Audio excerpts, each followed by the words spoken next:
Hello, मैं रमान उपमा अपने यूट्यूब चैनल सभी का स्वागत करती हूँ।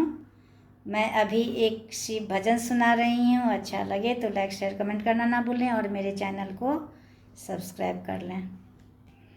बेल के पतिया में कौन गुण हो, जरा बोला हो भोला।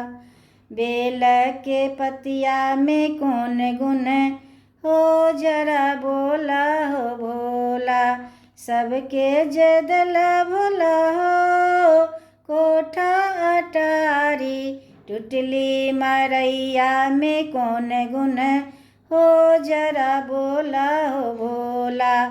टुटली मरैया में कौन गुण हो, जरा बोला हो भोला।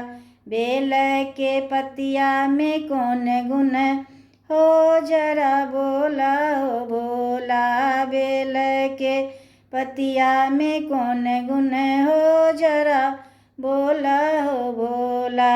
सबके जदला भोला हो, पूरी मिठाई। सबके जदला भोला हो, पूरी मिठाई। भंगिया के गोला में कौन गुण हो, जरा बोला हो भोला।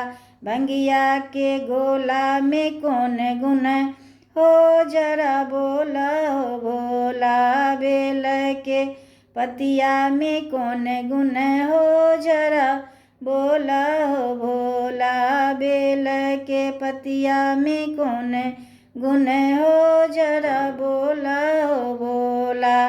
सबके जदला भोला हो, तो सके तकिया। सबके जदला भोला हो, तो सके तकिया। मिर्गा के चाला में कौन गुण हो, जरा बोला हो भोला। मिर्गा के चाला में कौन गुण हो, जरा बोला हो भोला। बेल के पतिया में कौन गुण हो, जरा बोला हो भोला। बेल के पतिया में कौन गुण हो, जरा बोला हो भोला।